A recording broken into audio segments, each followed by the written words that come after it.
gonna have to wait until people. Dude, what is going on? The wrong thing. Okay, I think we're back. I have no idea what happened, by the way, everybody. It just stopped. I don't think there's a time limit on this stuff.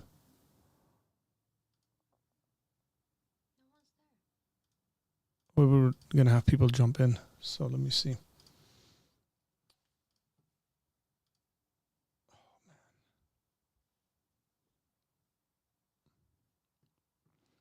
Yeah, we were joking about it, but it just, I'm not going to say conspiracy stuff. Go ahead and hit the, it did not recover. I ended the stream and started a new stream. Hit the like button. You have to go, right? Mm-hmm. Is someone coming to get you, or are you? No, I'm going. Oh, you're driving yourself. Yeah. Okay.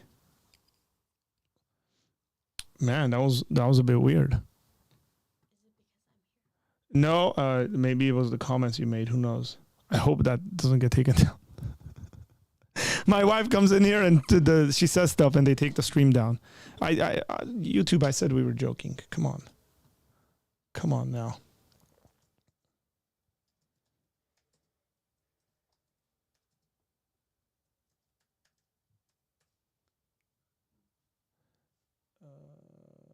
There we are.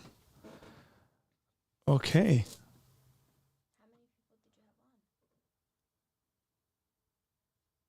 on? Oh, we had like 20, 30 people on. Talkunk Pita. Talkunk.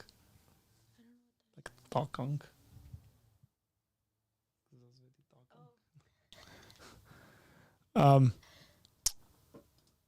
That L Arthur took was too much for the stream.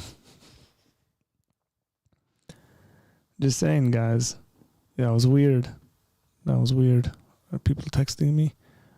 Stream's frozen. Stream froze. Yeah, we got it.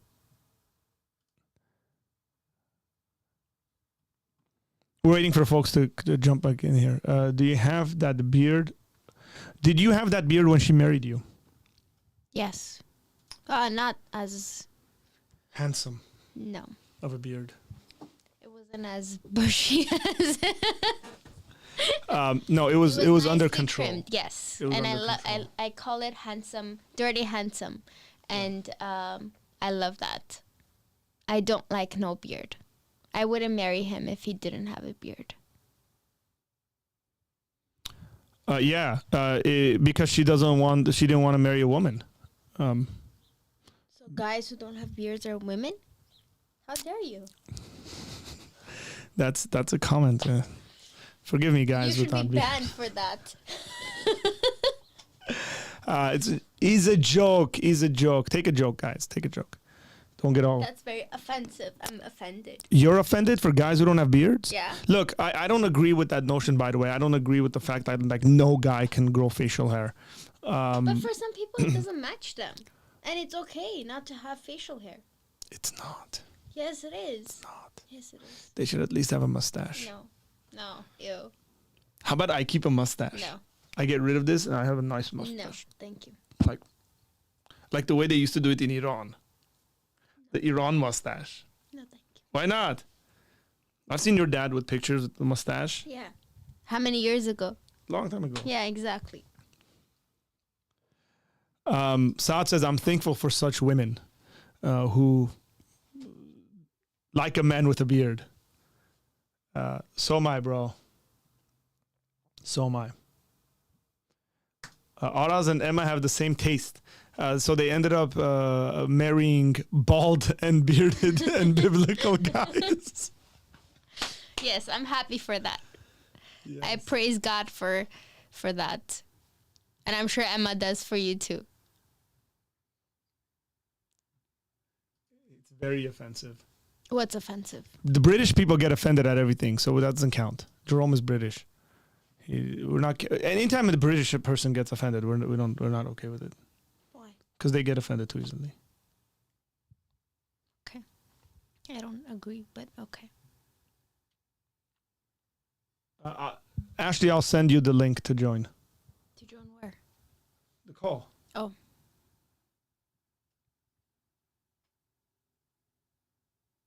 We still have John Clash that's got to call in. So okay, do you want to say something in regards to just this ministry? And you're a big supporter of this ministry in many different ways. I am, because I believe that this is a calling that God has given you, and I am happy that you are following your calling, because not a lot of people can do what you do. And you have a gift that you are entitled to share. Oh, thank you. I appreciate that. You're a teacher, and you're a good teacher. And I don't say that because she's my wife. Like, I would not be able to do what she does at all. Even though I think we'd both be classified as teachers. She teaches English as a second language. You're trilingual.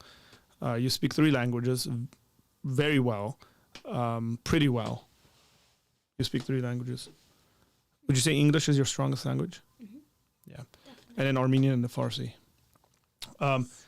Sometimes I overhear her teaching because she does online classes, and then she's teaching English and she's switching between 3 languages.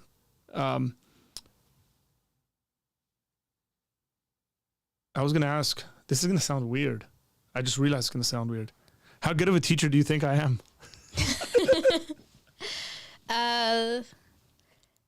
It depends. You are pretty good. Like your tactics classes, you are very good. But it depends on the audience, because as a teacher, you can be good. Go ask my 5th graders. I don't know if they'll agree if I'm a good teacher for them. I think for every crowd, it's different, and your teaching style has to change for every crowd and everything subject. But for yours, it's like area that you teach. So, yeah, 5th graders don't know what they're talking about, generally speaking. They're 5th graders. How old are they? 10, 11? Mm-hmm. Yeah, I'm not going to put them down too much. But yeah. Does your wife cook better than your mom? No. No, she doesn't cook better than my mom. No, not currently. Okay. Like, my mom's up there in age. Like, growing up, my mom was I would say, a very, very good cook. So, yeah. Variety, just phenomenal. But my wife is a very good cook. Aww, yeah, you. she's criticize whatever I make because I know it could be better.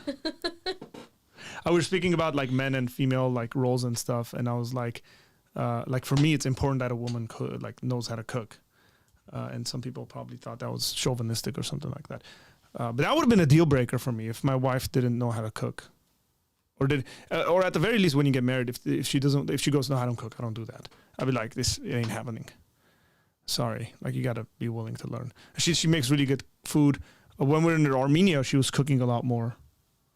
She was also making like how would we explain the tatu lavash stuff?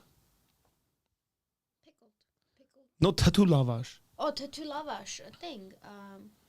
Dried fruit. Dried rolls. fruit, but it's like it's fruit rolls, but they're sour compared to because she was making that.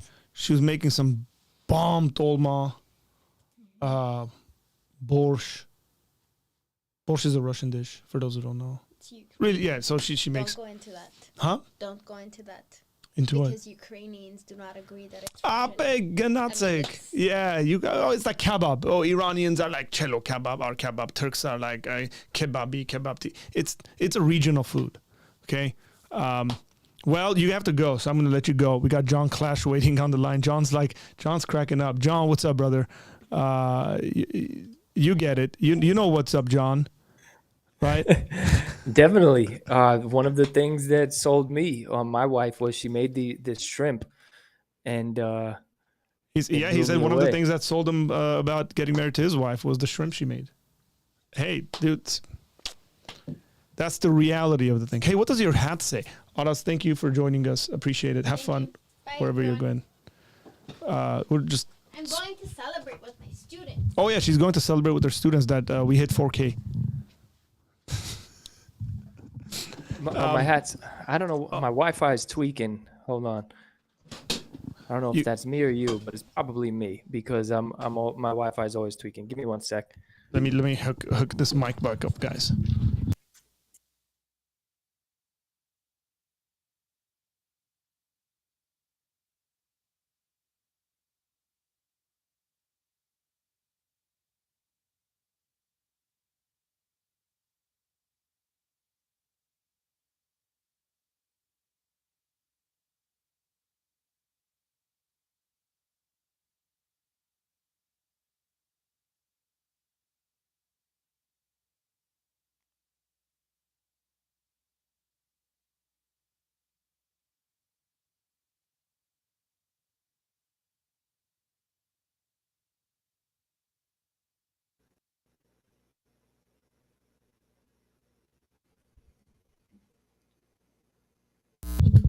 I have no idea what happened, by the way, when the stream died.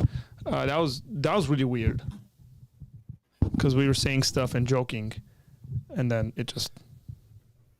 Is it back?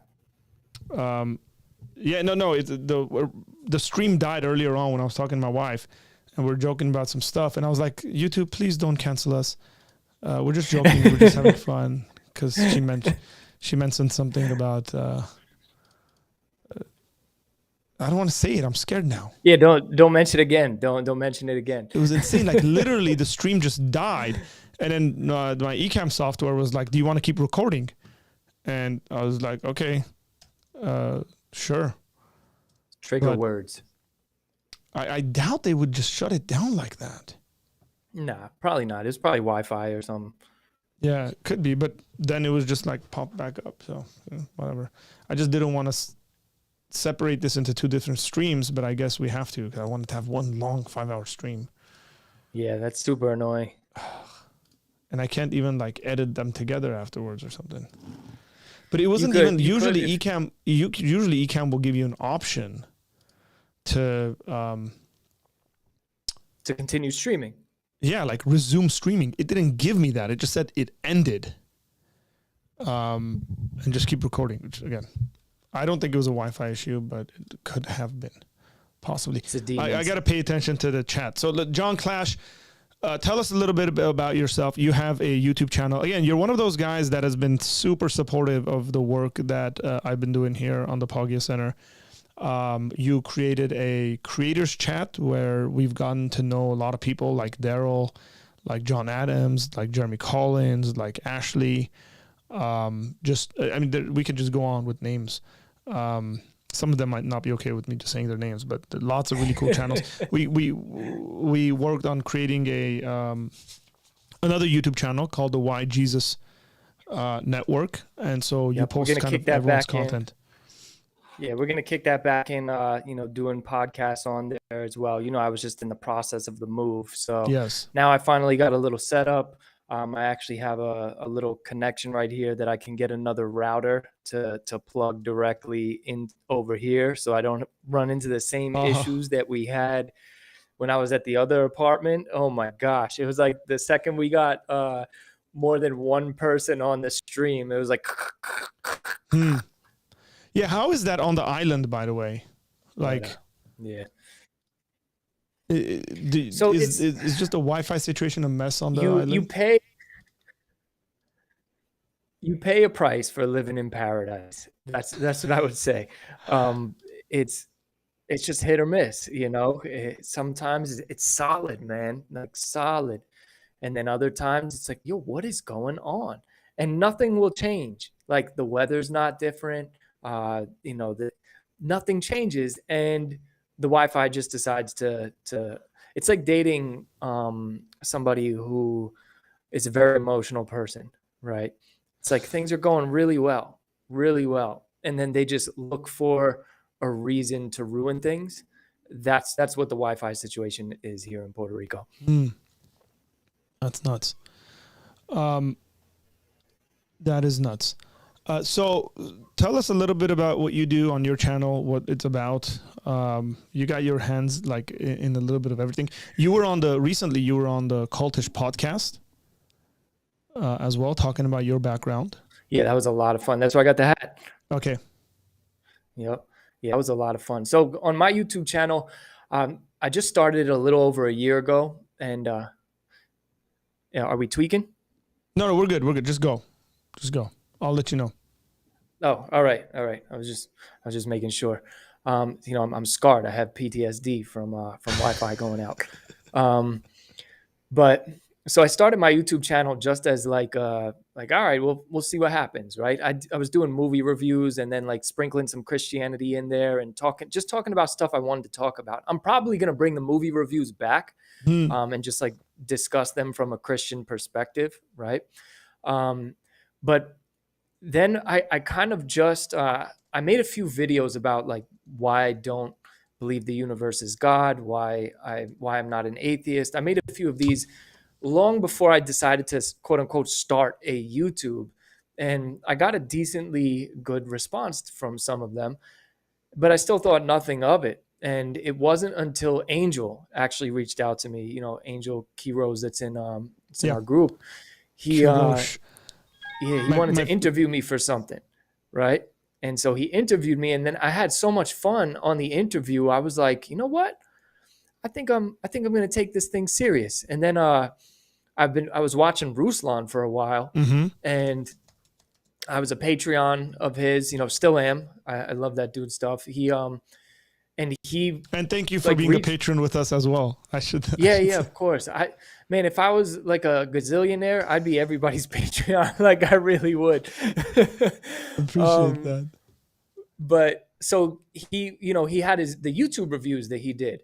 And so I went on his YouTube reviews, and he I got a bunch of followers from it and subscribers, and there was a lot of cross-pollination. And I just got really excited about YouTube. I'm like, man, this is fun. I also got to meet other YouTube creators and Christians who were creating content, just trying to share the gospel and help people grow in their faith. And it kind of just inspired me to move in this direction. So I wanted to mix a few things that have helped me in my journey, which is apologetics. That really helped me. It helped bring me to Christ. Apologetics is so important. So I want to have some of that, which I do have a little bit here and there. I'm going to be doing a lot more of that as we get closer to the book coming out. Okay, tell us a little bit about that. Yeah, so it's so crazy, man. The way that God works, right? Because Arthur, how long we've been connected? For a while now, right? And I feel like I've been almost done with the book since we connected, and it just keeps it keeps being pushed back. But there was one thing in there that I had incorrect, right? And we sent it to a like incorrect in the sense of like information wise, it's incorrect. Yes. So I had a quote attributed to the wrong person. Oh. And I know it's little, right? Like the quote still stands. Yeah, but to me it's not. Yeah. And I paid a lot of money to have proofreading, to have formatting, all of this stuff. And the proofreader caught the quote and was like, hey, provide a source for this. That's all he did. He just said, hey, provide a source for this. I was like, that's true. I should probably add the source. And because, bro, I have like 200 and something sources in my book for every claim that I make. But this was like such a common quote that I was like, oh, whatever. Everybody knows that he says this. But it wasn't him. So just like the way that God has I've wanted to put this book out like last year. And the way that God has just been pruning it and making it really something that can come to the marketplace and help people discern, the whole law of attraction stuff and see if it's creeping into their church, and just, have their spidey senses tingling from, buzzwords and all of this, and not try to combine new age spirituality and law of attraction and those practices with your Christianity. So the book is about the law of attraction, and I call it gateway drug to spiritual heroin, because I believe that the law of attraction opens you up to all of these different new age practices. So I just debunk the whole entire thing. And that's why I was so grateful about the quote, because I have this, I have a chapter called False Claiming, right? And I go through all of the quotes that these gurus use from, figures in the past and prominent philosophers and all this to prove that, they all believed in the law of attraction. And in that chapter called False Claiming, I debunk all of those quotes. And I'm like, man, here I would have had a quote that was incorrect. And I got a whole chapter on debunking quotes. So I'm like, man, praise God, dude, for it taking this long. It's always cool when you see things like that happen and kind of comes around, and then you go, oh, that's why. Like, I can make sense of that now, especially when you have a what I would say is a theocentric view of life, like your worldview is theocentric. This is essentially, when it comes down to it, what Joseph says to his brothers: what you guys meant for evil, God meant for good. Yeah. Because he has a theocentric view of things, right? He comes at it and says God is a part of this whole process. He redeems things and so on and so forth. Whatever may happen, God's going to use it for the good of those who love him and are called according to his purposes. So, I've seen his hand in it like crazy. First, I didn't want to write the book because, since I knew all of this stuff about the law of attraction, since I come from the business world, so many people that I know are into the law of attraction. Many Christians are in the law of attraction. And so it like bothered me so much. And I made a video or two about it and I got so much backlash. But Gio, my wife, was like, John, you know so much stuff about this. Why don't you write a book? Isn't it good being married to good women? Oh my gosh, especially ones that can cook, right? Yes. It's like they cook, they give you good advice, they guide you in the right direction. Yeah, but even that, it's like sometimes you don't want to do things. Like sometimes I wouldn't want to do things, and then my wife's like, "No, you need to do that." Mm-hmm. Like because she's one of the driving forces of YouTube. Like my wife was one of the people who's like, "No, go like hit that run, go do YouTube," and it's so good, man. Who you marry. It's the second most important relationship in life. First relationship, obviously, with Christ, right? That's the number one. But it is definitely the second most important relationship because this is who you're doing life with. Yeah. So make sure you get it right. Make sure you marry the right person. And that's partly, we have to think quite a bit about this because, especially as Christians, I would say even non-Christians, you don't ever want to go into a marriage relationship thinking, well, if this doesn't work out, then we'll stop it. Especially as a Christian, but I would just say that's good advice. You don't want to make that kind of an investment into your life. All sorts of stuff. Like it's really not going to be the proper way of thinking when you go, if it doesn't work out, we'll go our separate ways. Yeah. You can end up hurting quite a few people doing that. I've done that, prior to my walk with Christ. There's plenty of relationships that I know I did damage, and there's relationships that did damage. Out how, when people who are not Christians, when they're looking at their dating options, you may have a lot more variety to choose from, as far as like your options that are available. If you're just looking through it through a secular lens, and you just plenty of fish in the sea, right? So you may have a lot of options to choose from if you're in a pool of people who are not marriage centered, right? Yeah. So if you're if you're looking for a wife or a husband in a church, you have more of a chance of finding somebody who is like, hey, I only want to date you and I want to work towards marriage. When you're in the world, it's very difficult to find somebody who is like, hey, I'm dating to work towards marriage. Most people are dating to date. And then if they find somebody that they fall in love with, then they decide to cut everything else off and get married. So it's kind of like, yes, you may have quote unquote less to choose from if you're only fishing within a Christian pond, but the fish are better if your goal is to get married. Yeah. Well, there's also just very practically speaking, and this is not necessarily a matter of truth, in the sense of what it is that people believe. But if you get married to someone who shares your same worldview, you're generally going to have a healthier life. And it could mean all sorts of things. And sometimes your worldview is coupled in with your ethnicity or cultural background or something like that. Not always. Or maybe some of those things work as well, or some cultures have, I guess, stronger demands on us or something like that. But you will generally just be happier. I remember my wife and I, when we were dating, I mean, we had the divorce conversation when we were dating. You gotta have it. It was like we sat there and it was like I said, "What are your views on marriage and divorce, like biblically?" And she was like, "I don't think divorce is an option." Like, right? And then we went through that conversation and we broke it down, theologically spoke about it, and said, "Okay, so within our dating process and engagement process, we were like, okay, we're in this for marriage." That was the end goal, and so that kept us. That kept us away from all sorts of troubles. That also kept us away from, like, when times got tough, from saying, like, calling it quits or something like that. And it was towards the better is what I would say. Because marriage and life, we're coming up on 10 years of marriage, by the way. Wow. Congrats. You got 4K. 4K on YouTube, 10 years in marriage. Yeah, and we got 3 kids.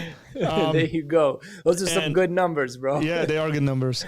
And one of the things is that you just come across so many difficulties in life, whether that's personality, whether that's financial difficulties, just life, man. Sickness, various things happen that are so much outside of our control, and that brings pressure and stress and all that stuff. And if you're not in it together, if you feel like you're combating the individual you're married to, it's just going to become really, really problematic.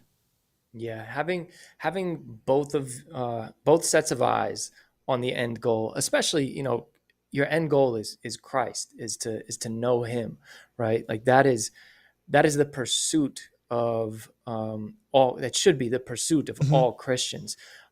So there was something I was discussing with a friend, and we were discussing how important it is, as a man, you're supposed to be leading your wife towards Christ. Like that's what you're supposed to be doing, right? So when it's said that we're supposed to be the leaders of our home, there's other practical things that we're supposed to be leading in, but the number one thing is leading towards Christ. So if you're having issues, right, one of the number one things you need to know is where is my relationship with Christ right now? The second thing you need to know is, where's my wife's or my spouse's relationship with Christ? How are they doing? At all times, I know how my wife's relationship with Christ is going, because we talk about Jesus all the time. So if you're in a relationship where you're thinking that, you're putting God first and, you both are believers in this, but if you don't know, like, is your wife or is your spouse diligently seeking the Lord? Because if they're not, it's only a matter of time before you guys are going to hit some problems.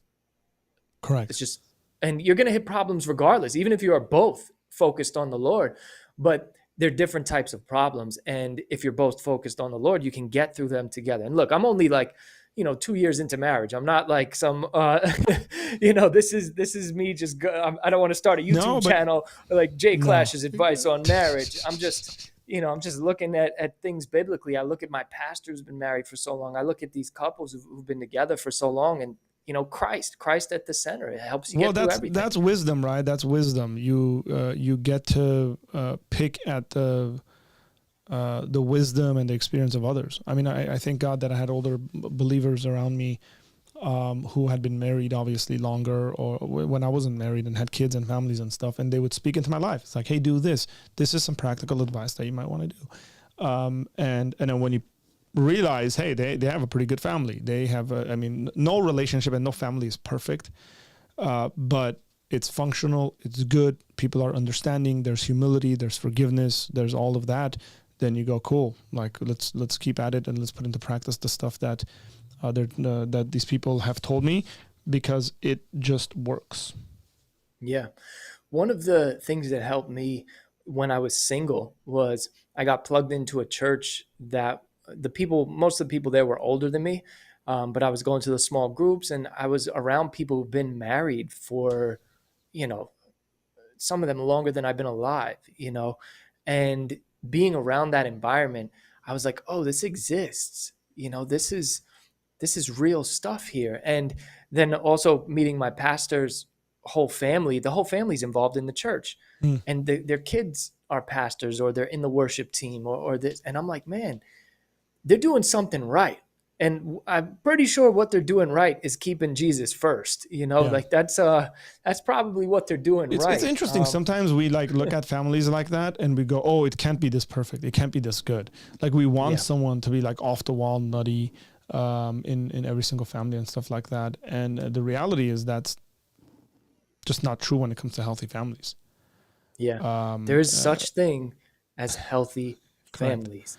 Doesn't mean it's problemless. It's just they don't let the problems take over the entire family. Hey, this is Salvation is in the chat. What's up, bro? And he says, he said, who is John Clash? He's my favorite, man. His sense of humor is like the dry, the office he should be British. Yeah. With nicer teeth. So he said, Arthur, when are you joining us and getting a Beware shirt? What is that? Oh, so there's one of the kids in our group. He doesn't create on YouTube, but he creates clothing. So everybody, there was like maybe a week that everybody just purchased all of his shirts. Wait, how come I wasn't in the know on this? That's weird. I'm pretty sure you were in the chat.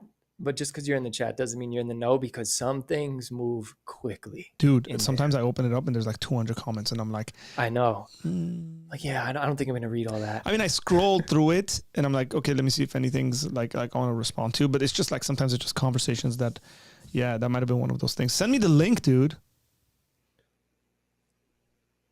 Yeah, I'll post it in the chat later. He said Arthur does not like British people. Unfortunately, I actually love British people.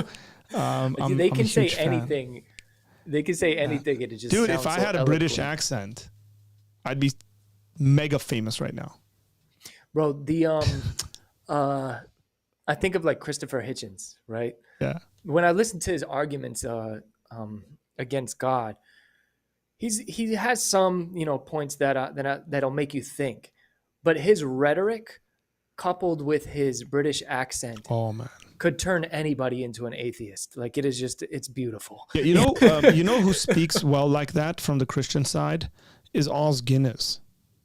I don't know if you've ever, so Os Guinness, like the beer Guinness, Os Guinness, whose like great grandfather started the Guinness company, whose name was Arthur Guinness. Yeah, so he's actually a descendant. That's so cool. Of the guy who started Guinness.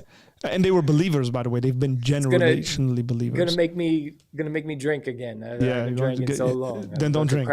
Don't drink. But I must say, I've had a Guinness with Os Guinness, and I have a picture to prove awesome. it. And I've had a picture to prove it. But he is probably the best speaker, presentation-wise, right? That I've seen. He talks quite a bit about like worldview and politics. He does a lot of like cultural commentary in politics. Okay. Brits just have the culture, have kind of even, especially when within the intellectual circles, of like the way they quote people and they bring in like historical situations. It's just brilliant. I enjoy it quite a bit. It's a culture of debate too. Like just the parliament, the way that they go back and forth with each other. I love it. It's a debate culture. Oh man, I love that. This guy's retired now, but he was the chairman. I think it's called the chairman of the parliament. Oh yeah, where he would say order. But he would make fun of people. There's one where it says, "Mr. McKinley, get a hold of yourself, man." It's like, I love it, bro. I wish American politics was like that. I know, it's so bad. We have Stumbling Joe and wrong. We just huge. Nobody's eloquent. Huge. You know who I've been listening? Huge. You know who I've been listening to lately is Martin Lloyd-Jones. I've been listening to his stuff. Nice. He's got a nice British accent, and I'm listening to his interviews with like old British broadcasting, and his response to like them picking at his view of wanting to get back to sound doctrine, wanting to not be like all the same issues that we still got going on in the church that was going on back then. All the political issues was going on back then. And especially in Britain, like they kind of went through this weird cultural thing that we're going through in the States. They went through that earlier than us, which is how you get to the point where the Church of England is now considering, making God's name gender neutral, so I've been listening to his stuff and I really enjoy it. I'm going to make a few videos on it. He said something about politics, right? About the church's role in politics. And it was so on point. He said, my job is not to preach politics from the pulpit. It's to create Christians. And then those Christians go out into the world, now have Christian values, and their values influence their politics, and some of them become politicians. Now we have Christians in political positions of power. He's like, my job is to help people grow in their faith. And I'm like, man, that's good. That is relevant. Well, then he understands his role as a pastor, right? He understands his role as a pastor to equip the saints. And then the saints are involved in all sorts of different stuff. Whether you're a shoemaker or a mechanic or a politician, then you're going to be able to do that well as you implement your biblical worldview. That's the idea there. That's the way that pastors ought to think. I mean, the problem is that a lot of pastors don't have the ability even to train people in those ways. And so, by the way, Jerome said John Burkow. Yes, it is John Burkow. And if you just type in John Burkow, after I'm done with John Clash, I'll play a little video. The first thing that pops up is the best ever put downs from House Speaker John Burkow. Oh my gosh. You just YouTube his name. That's the first thing that comes up, guys. It tells you something about the man. He was brilliant. The entertaining and solid in regards to his demeanor. And I wish, imagine if Kamala Harris spoke like this guy. Yeah, right. Who's, by the way, Kamala Harris is probably by far one of the worst speakers I've ever seen. I think Kamala Harris is actually a worse speaker than Joe Biden. Yeah, definitely. It's a different type of worse, but it is definitely worse. It's like you have. So right now, what I'm doing, right? Like I'm processing information. I slow down and then I, make sense of it. When it's not prepared, she says words that aren't connected. And I genuinely, like as someone who enjoys looking at and studying kind of argumentations and logic and all that stuff, I sit there and I go, okay, I'm legitimately going to try to see what this woman has to say. And they are disconnected and disjointed sentences. I know it's difficult. So when we look at somebody like Joe Biden as a speaker, right? The reason that he can't speak is just because he's old. He's losing. It's also because he has a stuttering problem. Yeah. But if you look at his is what I'm saying. Yeah. But even in his old stuff though, he was able to like get his point across. I may disagree with, the stuff that he was saying, but he was able to articulate it in a much better manner. Yeah. But now he's losing his cognitive abilities, losing his sharpness. So it's like you got him that's just deteriorating. And then you have Kamala Harris who, she's had a successful career in prosecuting and doing what she's done, but that doesn't mean that she's a good speaker. No, It doesn't. I mean, I can just imagine if Kamala Harris was sitting there in a room with Lavrov, the Russian foreign minister. That guy would just destroy her. Tear her. The guy's a maniac.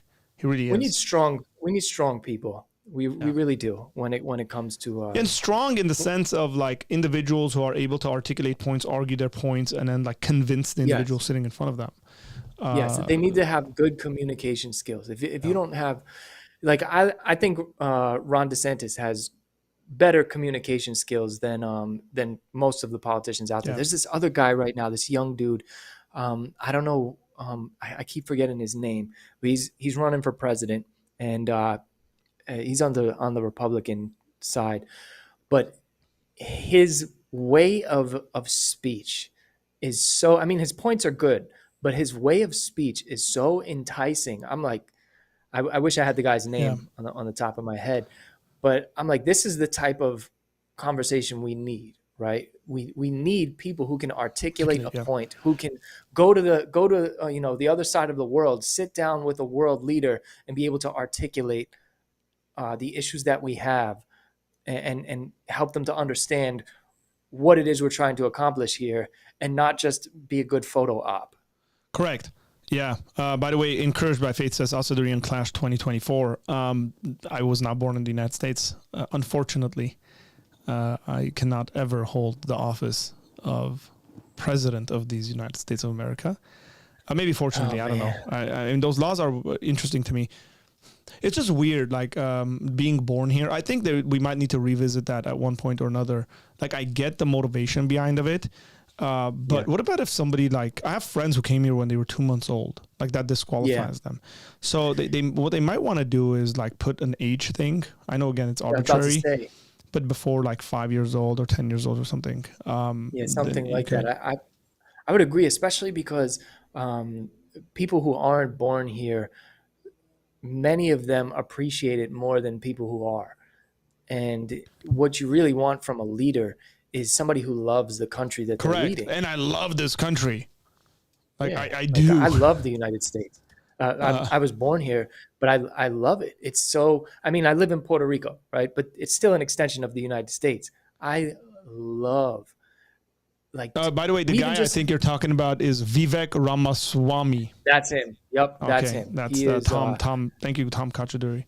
Yeah, thank you, Tom. You listen to him speak, and you're like, I don't think he's got a shot at this one, right? I just don't. Just because I don't think enough people know about him. Well, it's not. It's also Trump is overshadowing the entire thing. Yeah. So I'm like, man, because he's huge. This guy, huge. This guy can hopefully get rid of my next door neighbor's dogs. No, this guy, I look at, I think long term, he could possibly be somebody that, in 4 to 8 years could get enough steam. Hey, isn't that cool that we got I'm assuming he's Indian based on his last name. Isn't that cool that the Republicans have an Indian guy? That was running. That's what I thought he was, but I didn't want to assume ethnicity and then somebody flag me. I'm pretty sure that's Indian.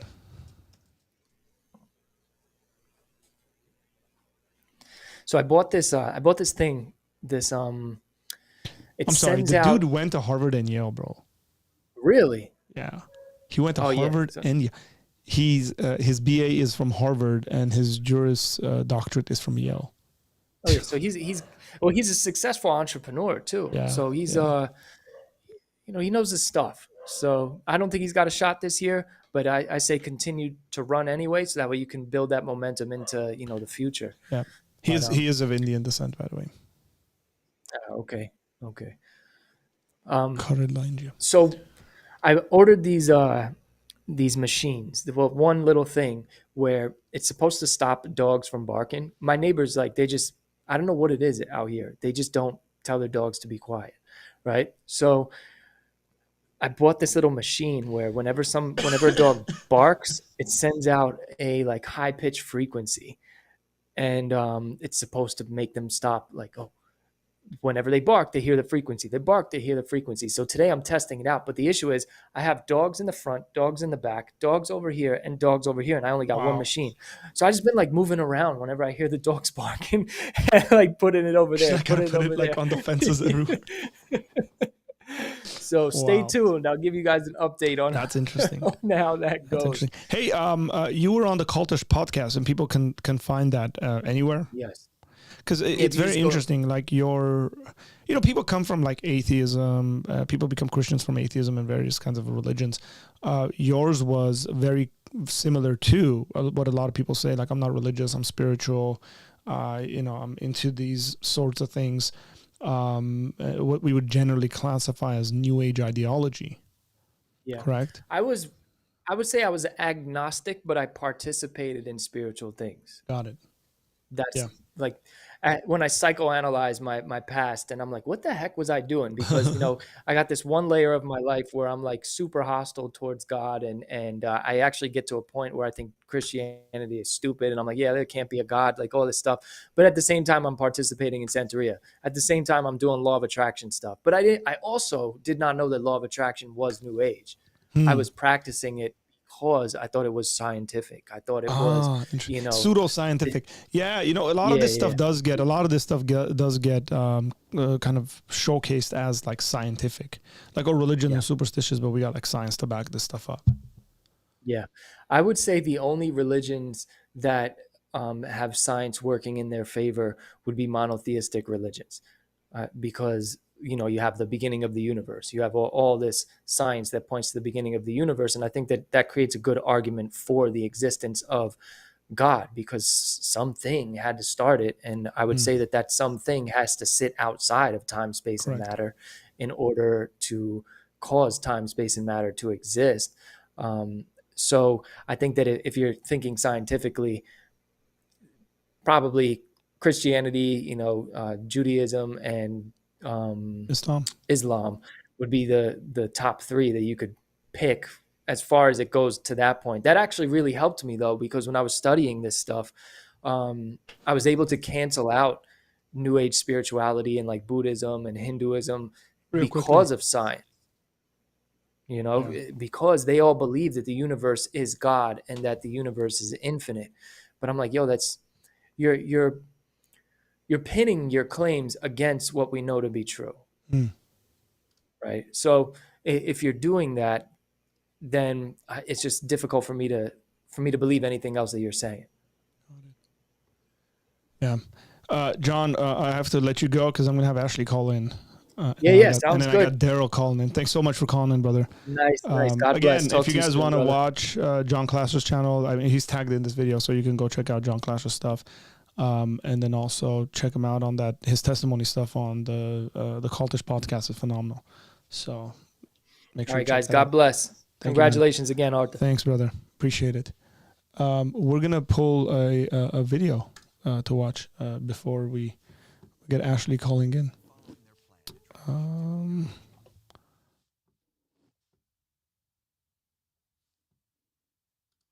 Ashley's gonna call soon.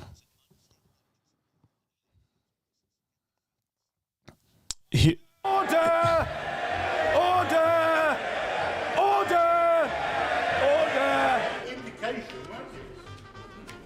Order! The government chief whip has absolutely no business whatsoever shouting from a sedentary position. Order! The honourable gentleman will remain in the chamber. When... Sorry? It still is. Just call security. Yeah, I know what I'm doing. And since when an amendment has... Order. I know what I'm doing. When he turns up at our children's school as a parent, he's a very well-behaved fellow. I love this. Be a good boy! That at any time in our history. I apologise for interrupting the Prime Minister. There is simply far too much noise. The public doesn't like it, and neither do I. Prime This Minister. government or that Labour Party led by Jeremy Corbyn. We don't name people in the chamber. People must observe the rules. No, order! Order!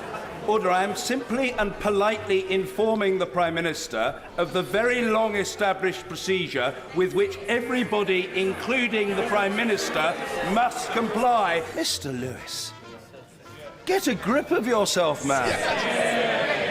Calm. Take up yoga, you'll find it beneficial, man. I say to member... Order! Resume your seat, Mr. Harper. You don't stand when I'm standing, and that's the end of it. Mr. Angus Brendan McNeil. Calm yourself. You may be a cheeky chappy, but you're also an exceptionally noisy one.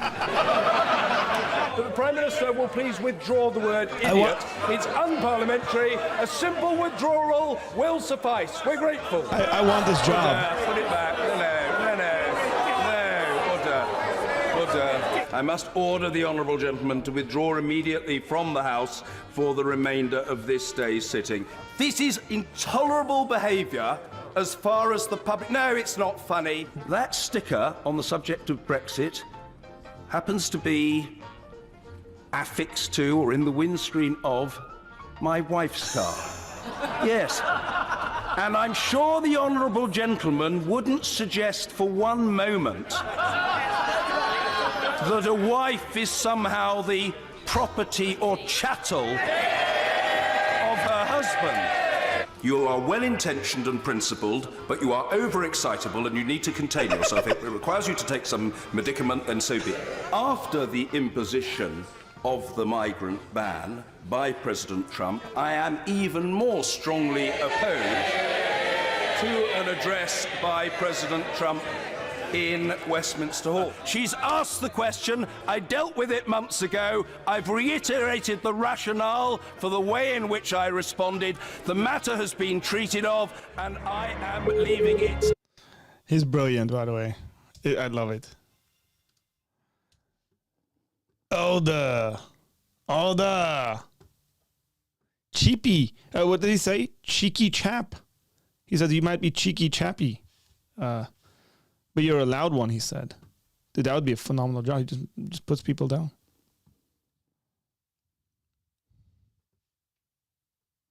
This is why the UK is better than the US, by the way. I'm not sure about that. But we'll let you have it, Mr. British man. We won't pick on you too much. Ashley, what's up? Hey, Thanks how's for it calling going? in. Can you hear me all right? Oh, yeah. Can hear you Okay, very good. well. So thanks for calling in. I was gonna say aspects of Ashley, everyone, and then I realized. I switched it up on you. Hey, congratulations on 4,000 subscribers. That's really Thank you. awesome. I appreciate That's it. really good. You know what it's like because you're in it, and you also see a lot of other channels, and you know kind of what that looks like because of what you do. Encouraged Faith, again tagged in this video. You can go check out her channel. She talks about stuff that none of us talk about. That's partly. Look, if people are like, well, you know, like this guy says this stuff and Arthur repeats it and that guy says the similar stuff and they're like, I really don't want to be subscribed to all these channels. Like, cool. Like, I get it. No question about that. But if there's somebody who's doing something that nobody else is, and especially from a female perspective, I was looking at demographics on YouTube and it's like 70-something% guys. And so being a female, having a female voice, and then also talking about stuff that a lot of people don't talk about. Crazy stuff in the churches. Ashley. Yes, there definitely is. And if y'all are not part of Apologia Center's Patreon, you need to be, because we're doing a really awesome study through Ecclesiastes on Monday. And it's actually really interesting and fun, and you can interact. So you should definitely join and come see the Bible study. I appreciate that. Let me ask you a question, actually. This is because, generally I've taught Bible studies for my own church folks, and I know what they're like. And is the way I run Bible studies different than the way that you've generally seen Bible studies run? I'm curious. I'm genuinely curious for this. I would say so, but I would say not that much, but I do like how interactive it is and how basically when we go through a certain section, like our goal is to do this many verses. I like that because sometimes when you cover too much ground in a Bible study, you can not really get enough or spend enough time on certain things. And I think we're spending like really a good amount of time on each section of verses and really get to chew on it and think about it. So that's something I really like about it. Oh, that's good. It's always good to know. Sorry, just something popped up. Oh, what have you been working on lately or focusing on? You put up a video I watched. I think it was maybe a week ago or something. I think I watched it a week ago, where you were like, "Hey, I posted some stuff and I've taken it down." Yes. Tell us a little bit about that. Sure. So when I first started my channel, my name was Aspects of Ashley, and my first ever video was about my autoimmune condition that I have. And that's actually what I was trying to make content about. And I've just found as I've been going on with YouTube that all of my passion topics have to do with Christianity or the faith. And I've just been kind of focusing in more and more and kind of finding exactly what I want to make content about. And it wasn't initially what I thought about before. So it's very interesting because as you make content, and you know this better than me, you can kind of box yourself in somewhat and feel confined to that. And that's something I'm trying to not do to myself because then we are not able to have better conversations when people just kind of think of you as this type of person. And I really wanted to, I don't know how to explain this better, but kind of free myself a little bit from that. And I think it will help in the long run, the conversations I'm trying to have and the actual goal of my channel. And I think that was the best thing for me to do. And it was just really weighing on my heart. And personally, I have a very sensitive conscience. Like if I even feel a little bit bad about something, I just really get, it really weighs on me until I feel like I've corrected that. Okay, so you know it's very interesting because the reason why I asked that is when you put up a lot of content, sometimes you forget what you've put out. Like I will get comments on videos from a year and a half ago, and someone's like disagreeing with something, and I'm like, I have no idea what I said in that video. And I mean, sometimes if it's not like too wild in regards to what the individual is saying, sometimes you just get these wild comments, and you're like, not even going to respond to that. But at times it's like a genuine question. It's like, oh, that argument you made isn't good, you know. So I'll sit down and I'll watch the argument, and it could be the case where somebody brings up an argument and you go, wow, yeah, they're right. And so what do you do? That video's been up for whatever, a year or something like that. It takes a great deal of humility to take that video down. Yeah. Especially when it's a good video. And I mean that in the sense of like on YouTube algorithm sort of stuff, like say it's getting you good amount of income or it's bringing in followers or something like that. You kind of go, oh man, do I really want to do that? And it becomes this ethical issue. It becomes an issue of like honoring God. Right. I took down my most viewed video, and it took me a while because I was justifying it in my head and I was going back and forth and back and forth. And a lot of them I pulled unlisted because there might be a context where I feel like there's enough context on my channel where I could feel better about publishing it in the future. But I pulled down my most watched video that I made. It wasn't like an interview with anybody, and it just, you know, it kind of stung. But I know that everything I do, I want to feel 100% before God. Like this is, I can stand fully behind this, and I don't have any, you know, back and forth wavering opinions about this. Like I want it to glorify God. And I'm just learning how to be way more intentional and careful with the content that I make, because it's not like bad, like I'm, you know, being negative towards people or anything like that. But I find that in the people I'm trying to reach, you really have to be a lot more, I don't know how to explain it. Like you just can't paint yourself into this box, because then the conversation is shut down. So. Yeah, because then the accusations or stuff like that might come in where it's no longer doing good. It's I can give healthy. you an example if you want. So I came out of what I would consider extremely legalistic, fundamentalist Baptist group. And people, when I made content about that, I'm getting all these private messages, which is what made me think about this.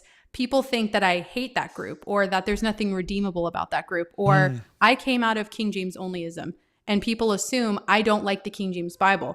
Like I still read from it every day, and it's one of the versions that I use. And I memorize, for some reason, like the King James is the version that is so easy for me to memorize, and it's probably just the rhythm of it, how it was written. It's just for me. That's something I love. But people had made all of these assumptions about me, and then all of a sudden I'm getting all of these really difficult private messages. And it's like, if this is how I'm coming across, that is not what I'm trying to do, because I do think it's fair to point out the issues going on. But at the same time, I don't want people to think that I'm, you know, just this polar opposite of that, and I have nothing good to say about that group. So that was an example of something that made me realize that I needed to change my direction. Yeah, that's, again, I just want to commend you on that kind of humility, because like I this video didn't do so well, but regardless, I spent quite a bit of time on making a certain video, and then somebody really close to me said, you should take that down. And he said, I just don't like the tone. This is someone who can speak into my life like this. He said, I don't like your tone. That doesn't sound like you. And you could potentially be offending all sorts of people. And you should take it down. And I was like, but I worked so hard, so long on it. Yeah. Like, okay, I'll do it. I don't know if I'm just attracting a certain amount of a certain type of group, because like I would post on my Instagram like a funny reel about, you know, some like old Edwardian dressed like fellow, and it'll say like when the King James people walk in the room, like it was a joke, like I didn't mean it in a mean way, but I would post it thinking it's funny because I read the King James Bible, okay? And I would post it and I would immediately get messages saying like this is so offensive to me and all of this stuff, and it's like I'm not going coarse joking. Yeah, and it's like, honestly, I am not a person, if one person gets offended, I'm taking the video down. But when multiple people kind of show me that I'm coming off a certain way, like they're like, oh, so you must hate this or not. Then I realize, okay, well, this is not the direction that I need to go. So, yeah. Yeah. Makes a lot of sense. Wow. That's just hilarious to me because you're just making a joke, like, you know, I don't know, with pomp and style, like King James. It's, you know, we got the old school folks who, like, there's a guy that recently did a song that I was dying at. My friend sent it to me. It's like this guy who's like been King James for very recent. He's trying to propose, and the girl's like, but we have the same theology and we have this. He's like singing to her, responding in like King James language. It's just really funny. It's really funny. Children, it's okay. Okay.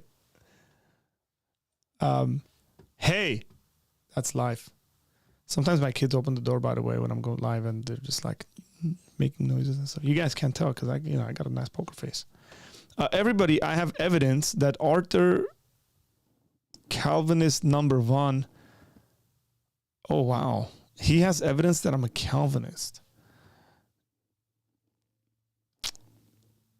Pisabi, I cannot open links that you put.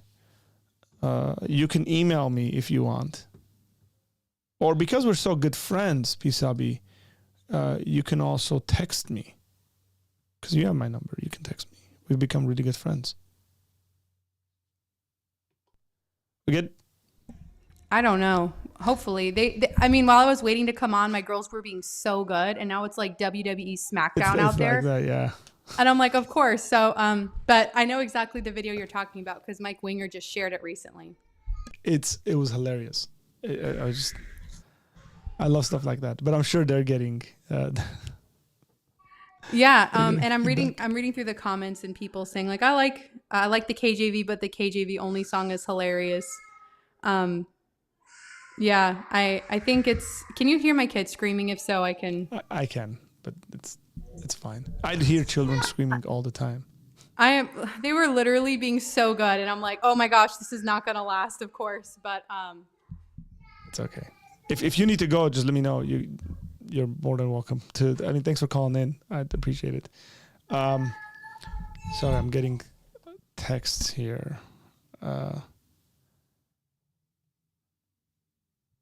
I should say this. I've learned quite a bit from you before you do go. I've learned quite a bit from you in regards to just like how the back end of YouTube works.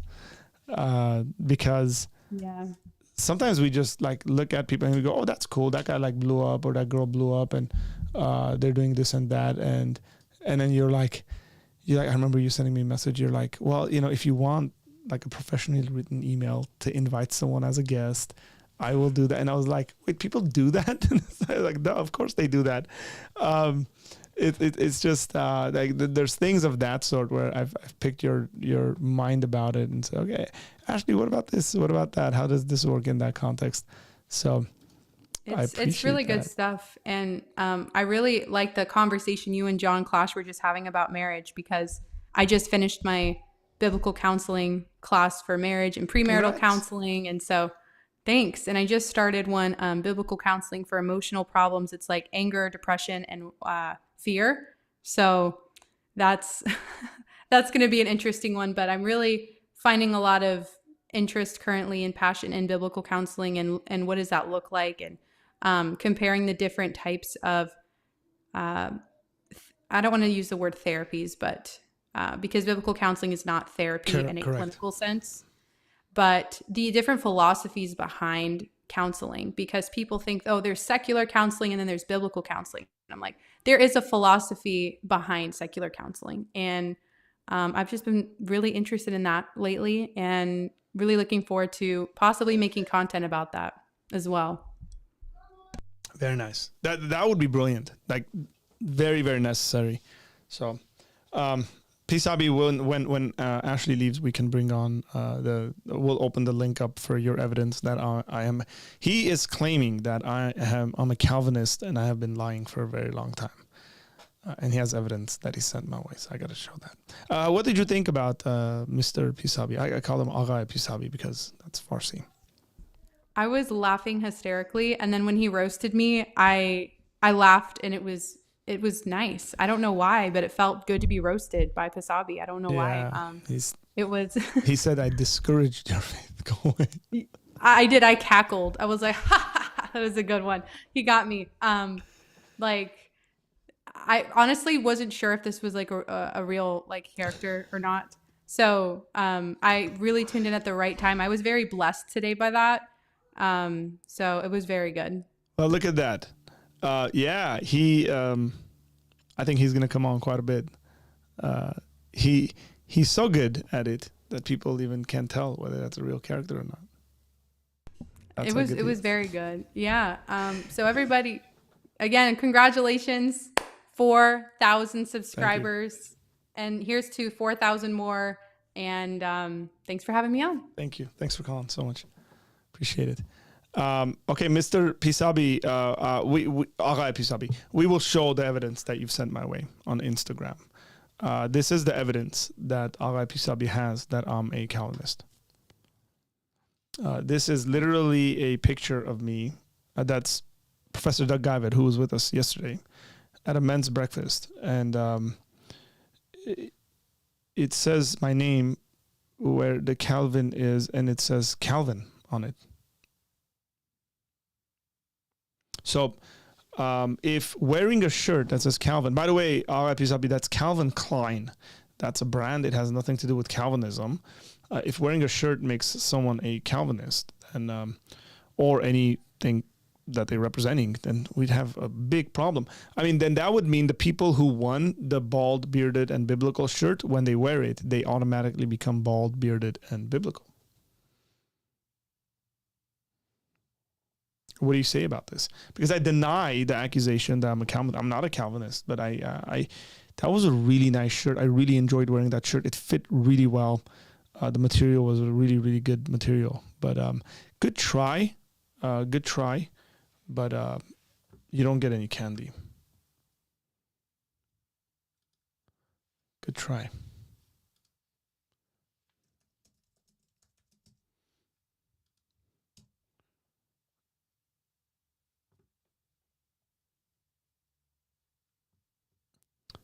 Nice try, Mr. Pisabi, trying to confuse people about my theological stances.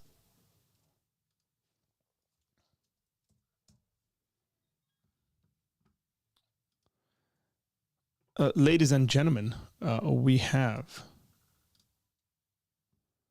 Mr. Daryl King, who's calling in. What's up, Daryl? How you doing? What's up? Can you hear me? Dude, your voice, dude, you have a voice, man. Like, you should get into like voiceover work. You think so? Oh yeah, because you got a fantabulous voice. Oh, that's what's up, man. Well, thank you. Appreciate that. It's nice listening to your voice. Like, if I were to listen to an audiobook with you reading it, like, I'd enjoy that. Oh, that's what's up. All right. Yeah. That's what's up. I'll have to take that back to the bank for real. There's a lot of money to be made in voiceover work, man. Just saying it. Absolutely, brother. But man, congratulations on 4,000, man. I know you're gonna hit 5,000 soon, so we're gonna have to do this again pretty soon. I hope man. so. I'm excited for your growth, man, and yeah, learning a lot from everybody that's been on tonight, man. I mean, Ashley has great, she knows all the heavy hitters, and she has the great knowledge. She's got all the insight. She got all the inside. So I know she gave you like a master class of like behind the scenes of YouTube. So she'll have to give that to me as well. And then John was in the building. He was amazing as always. And then your boys, man, like they were just dropping bombs. And then homeboy with the glasses, brother. I have fake glasses over here too. I was about to throw on glasses. I was reading the comments, and it seemed like you really liked one of his statements. Yes. Thank you very nice. Thank you very nice. Thank you very nice.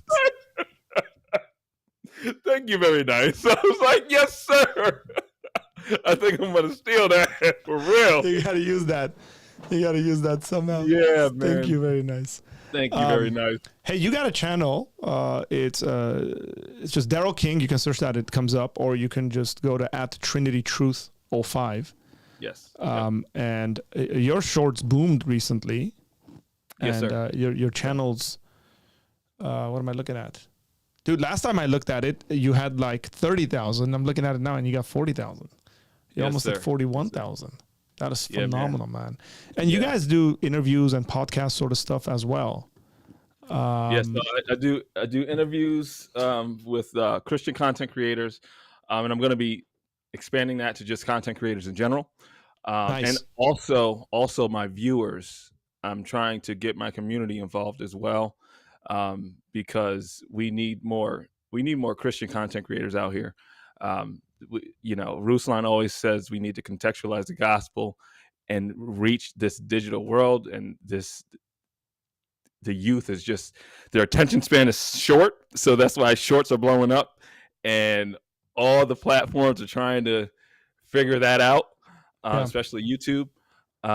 But yeah, we just need more Christian content creators out here spreading. Yeah, and one of the things is I was watching Think Media, Sean Cannell, and he was speaking about this because he made something for Christian content creators. Yep.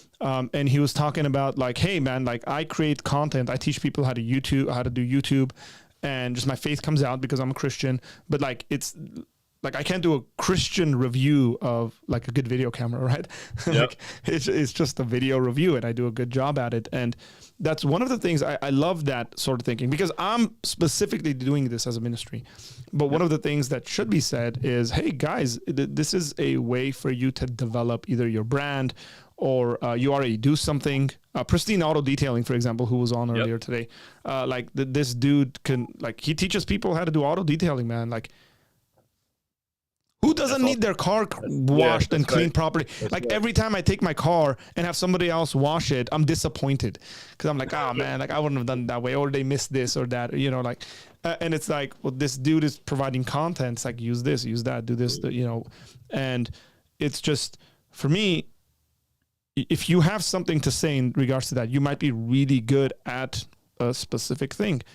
You can do that. And if you're a Christian, even better, because your Christian worldview comes through, like whatever work it is that you're doing. Absolutely. You do it well, you do it good. So yeah, amen to that, man. I completely agree with you. And I like the fact that you said you're expanding that to just content creators, not just Christian content creators. Yeah, absolutely. Like one of my coworkers, she's a content creator, and she's been lazy. She hasn't been posting a lot lately, but she does like the daily vlog type, vacation type and stuff like that. And I just wanted to have her on and just talk about her experience on YouTube. So yeah, I definitely want Christian content creators. Then I also have my Tuesday night show with Montana Viking. We talk about various things.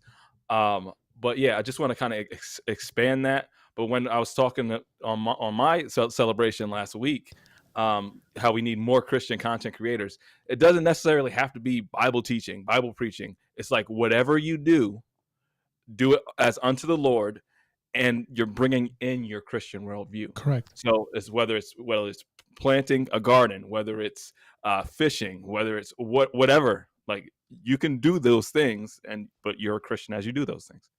Correct. Yeah, and that's like just a biblical model of work. right? Whatever it is that we're doing unto the Lord. We were talking with Jeremy earlier when we spoke about like the I think the word he used was the professionalization of like ministry, which has left folks in a place to think like this is not for me or something like that in ministry. The opposite of that, I suppose, is true when things people are sitting there saying, well, if I'm not doing that kind of work, then it's not ministry. Right. And man, that's a mindset you got to break out of, because some people have that mindset where it's like, oh yeah, if I'm not a pastor, or if I'm not a church planner, or if I'm not whatever X fill in the blank, then it's not quote unquote ministry. But Ephesians 4, like Pastor Jeremy said, like the church is full of ministers. It's just a matter of doing the ministry. You know what I mean? Yeah. So, yeah, there's a really good book written by Tim Keller. It's called Every Good Endeavor. Connecting, the subtitle to the book is Connecting Your Work to God's Work. This is probably one of the best books I've read on the subject of work. And even this idea of like minister, like what it means to serve, and viewing your work, whatever it is that you may be doing, as a service, either like in a local context or like just to humanity as well. It is it is a service, whatever it is that if you're the guy in the factory that's putting the ink, let's just say, in these pens, you're doing a service to humanity. You should value your work, because without you, we wouldn't have this. And so a Christian ought to always have that mindset. And I think this is what Paul's going after at the end of the day when he talks about like whatever it is that you're doing, do it unto the Lord. Doesn't matter what you're doing, do it unto the Lord. That doesn't mean, by the way, for Christians, some Christians think that means you go to work and you preach, like you're the pastor at your workplace. It doesn't mean that. You are not a pastor at your workplace. That means you're a good worker at your workplace. Amen. Excuse me. Yes, sir. Man, I can't believe my voice has held up. Yeah, it's held up, brother. And you've been doing it. I think you got 3 more hours in you, bro. I think you got 3 more hours. I would under normal circumstances, but I do have to do a teaching tonight. I'm teaching at a church. Oh, you got a teaching tonight? Yeah, I'm teaching my tactics course. The fifth week of my tactics course. I'm doing it tonight. So.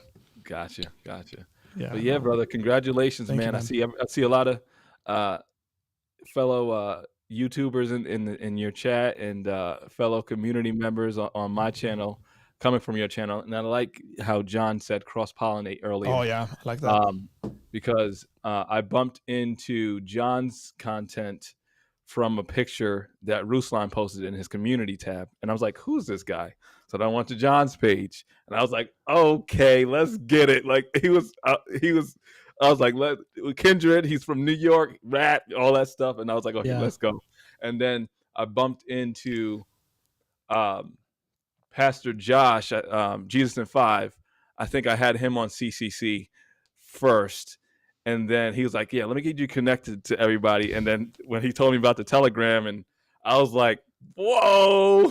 So it's I was cool. like, let's go. Really cool. Yeah, and then Pastor Jeremy and everybody. So yeah. Look, we all need encouragement, and it's really cool seeing like how people's channels have like boomed in like various ways. And it's like, dude, we've been in it. Like the encouragement. It's like people don't know we're sending each other thumbnails, and it's like, here's 3 options of thumbnails. Which let's take a vote, guys. And there's so much. Or hey, I use this software or that software. Or here's a video that will help you in this area. Because we need that. It's like having a research team around you on this stuff, and it helps so much. I mean, I was sharing earlier about the AI video, the shorts kind of generated I'm using. Yep. I literally woke up. I forget what day it was, but it was a certain day I woke up, and I go into the chat, and somebody has Sean Cannell's video posted. They're like, hey, someone should check this out. I clicked on it. I watched it. I was like, okay, I know about that software. I know about that one. I know about that one. I was like, whoa, that's a unique one. Yep. Like within like 4 hours, I'd bought it. Like, yes, it's so good. It's a game. That's a game changer. Seriously, dude. Yes, it's nuts. It's a cheat code for real. It is. people don't understand how difficult it is creating shorts content. Yeah. Yes. And like with the connection of that, and because it already auto generates captions, which is great, and then CapCut, yep, as a editing software, free editing software. Like you just download that, throw it into that. It's already vertical. You do whatever you need to do. You add some music to it, dude. In like 30 minutes, you got to short out the window. You're where it would have taken like 3 hours. You got to go through, you know.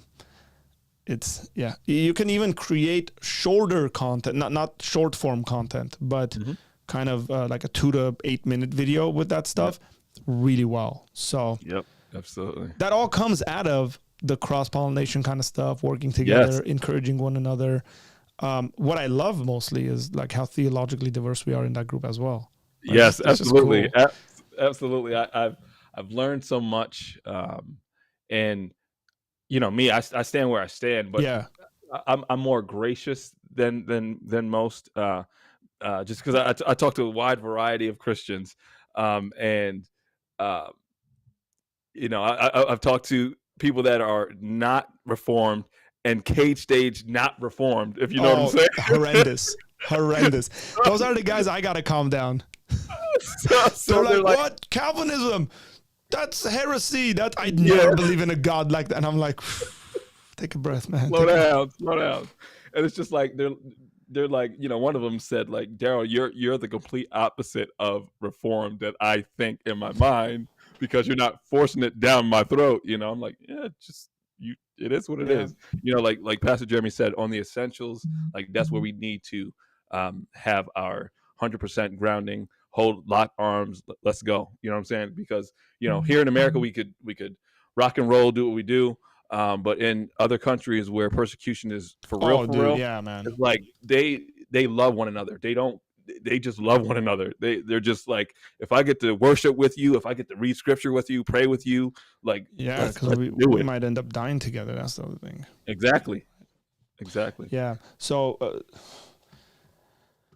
it's so important, man. And in such a sort of like a space, even like in the YouTube space, we see a lot of division. We see a lot of people kind of going back and forth and stuff like that. But in just a context where there's so much division, even theologically, it's really cool for folks to see, because I really want to like showcase this.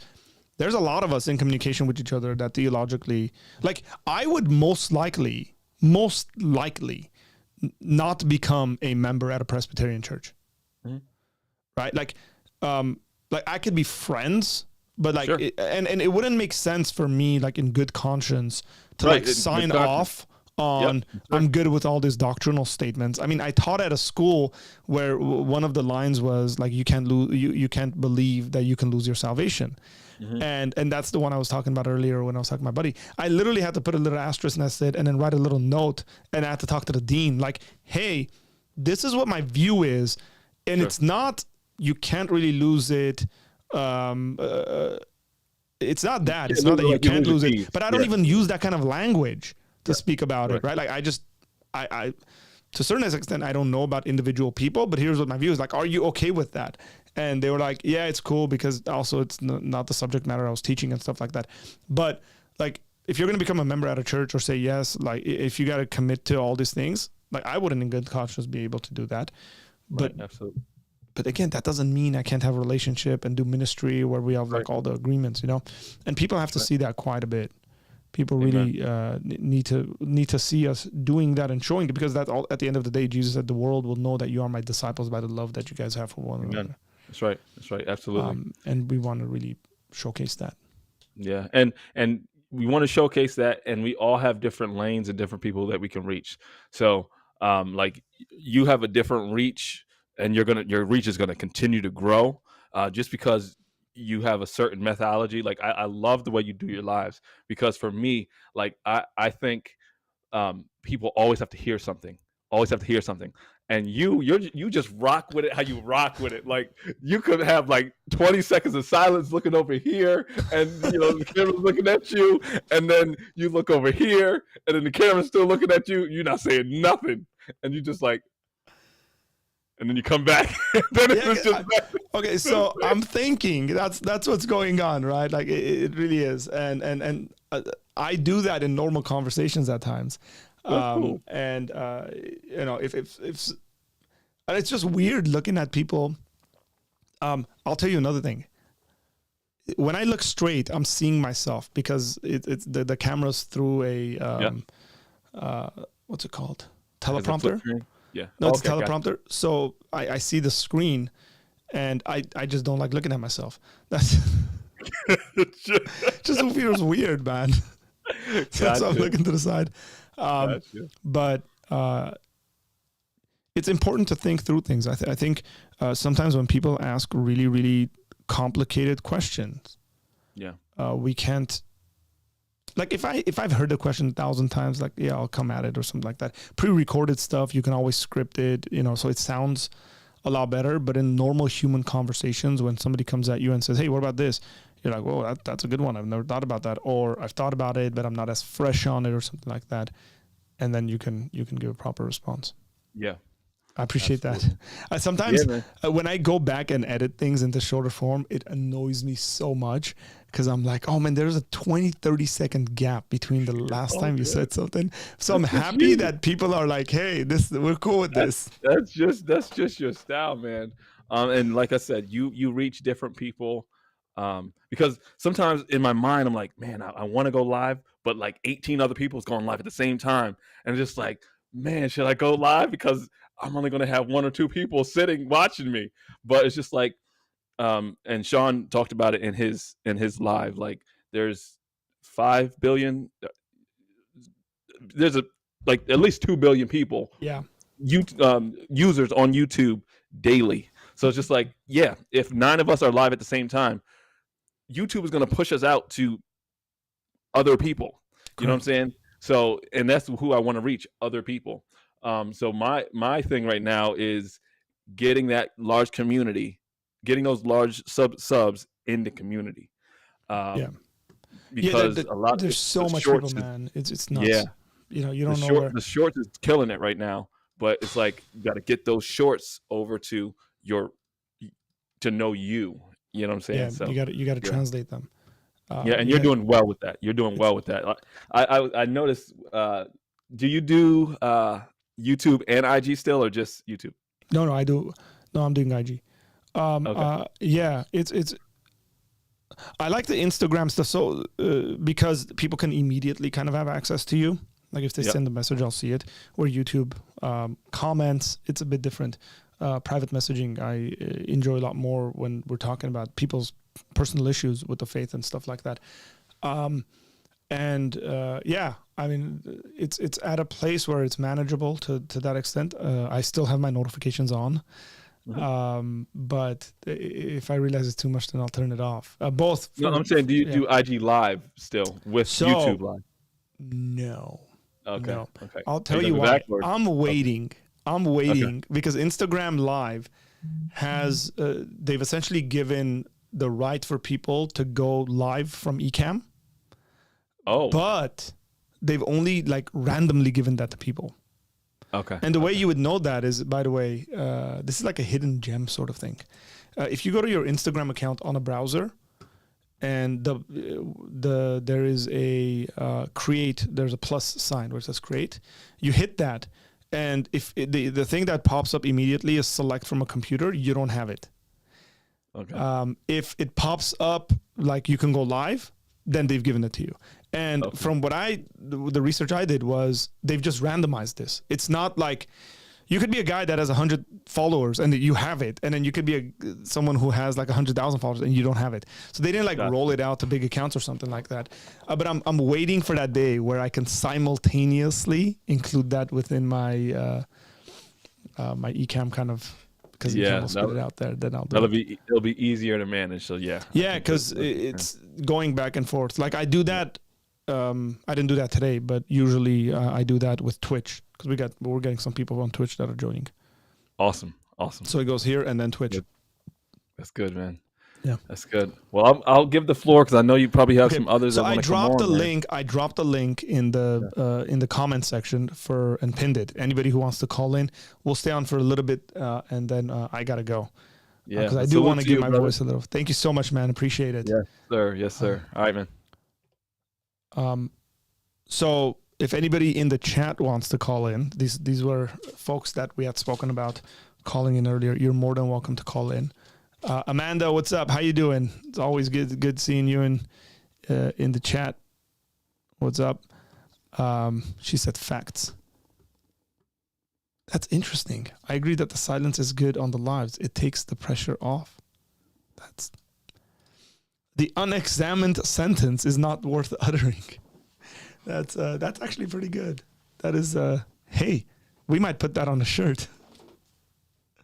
I like that, Carl. That for those who don't know, that's goes alongside Socrates. The unexamined life is not worth living.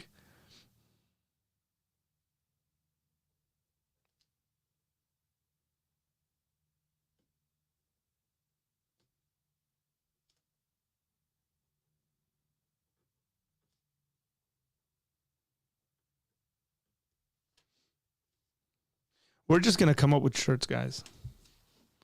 It's a cool one to have on your shirt.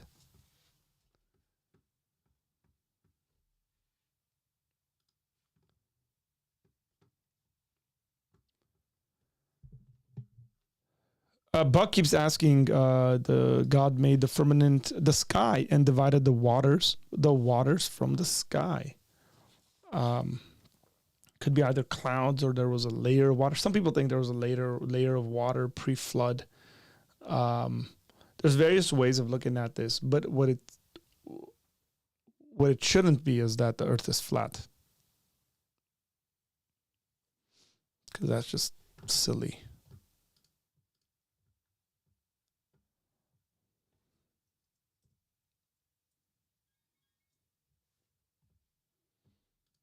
Yo, the man, the myth, the legend.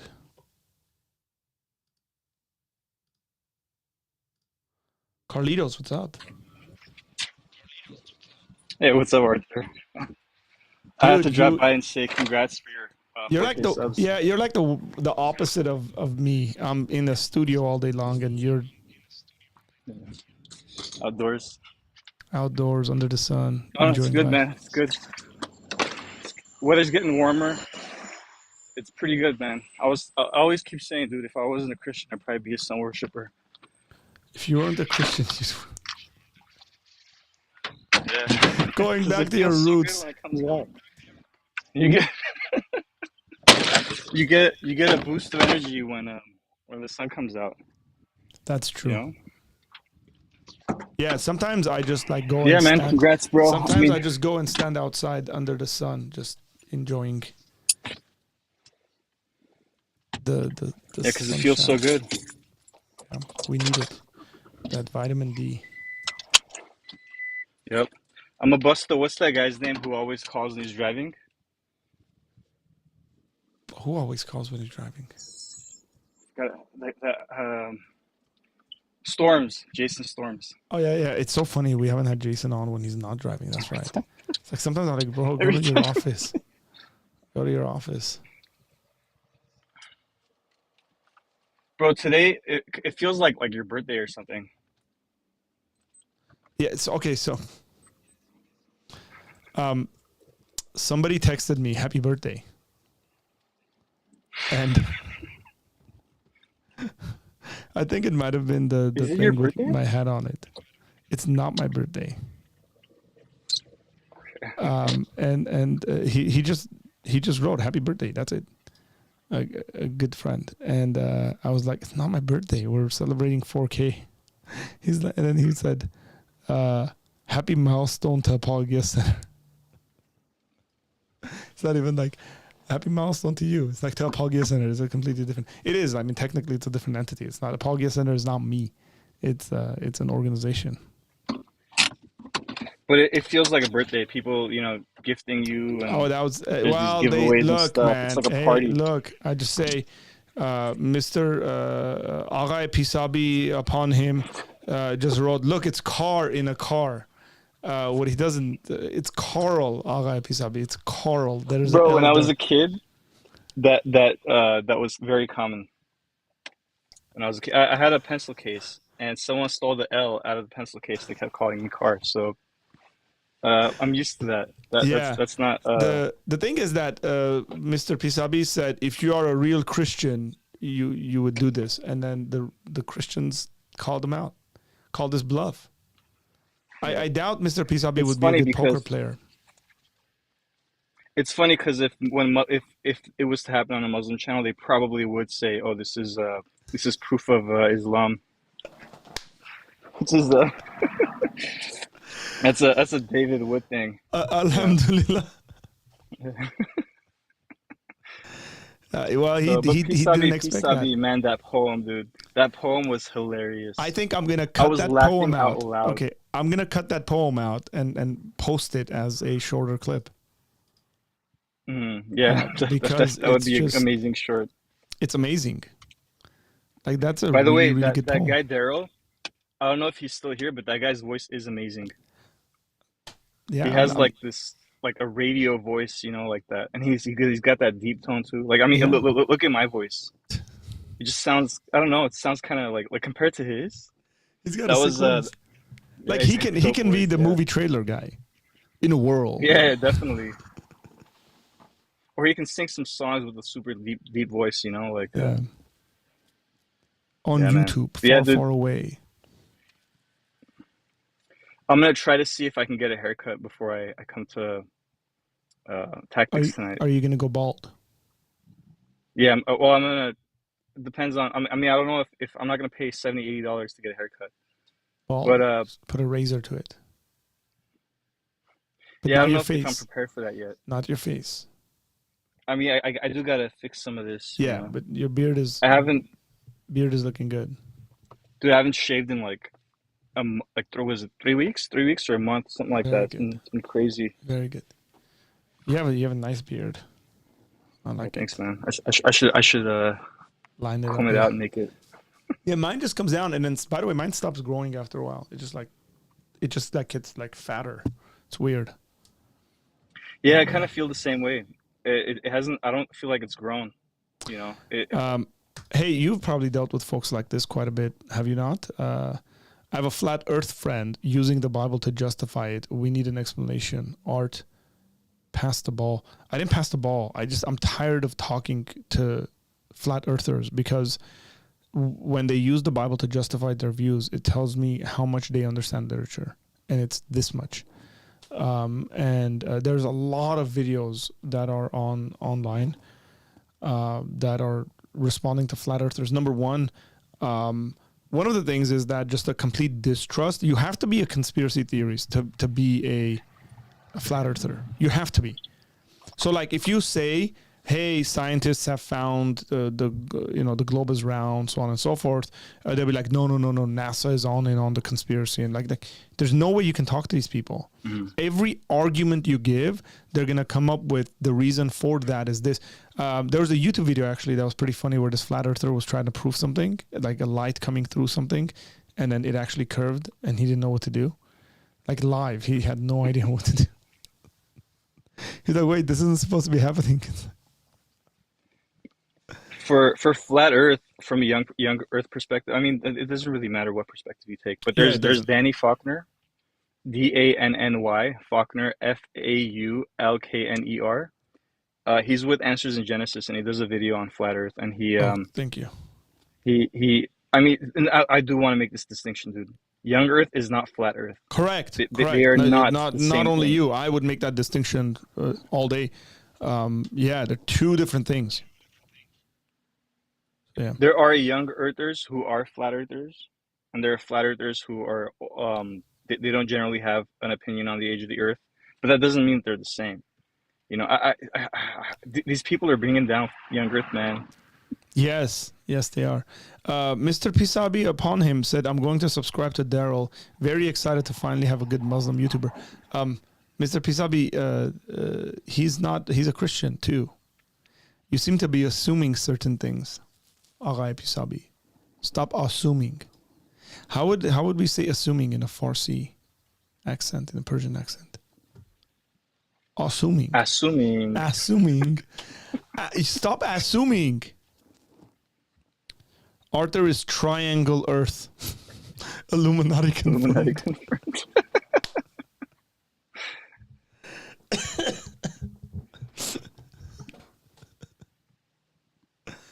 Chris Zabrowski. All right, man. Yeah, you're my brother. Daryl's a brother. Well, Daryl is a brother. Mr. Pisabi, it doesn't seem to understand that. It's okay. It's okay. You're learning. I just dropped by real quick just to congratulate you for your 4,000 subs, man. Thank you so much. Yes, I'll no problem. I'll see you later tonight. Yes, sir. Yes, sirree. So it is.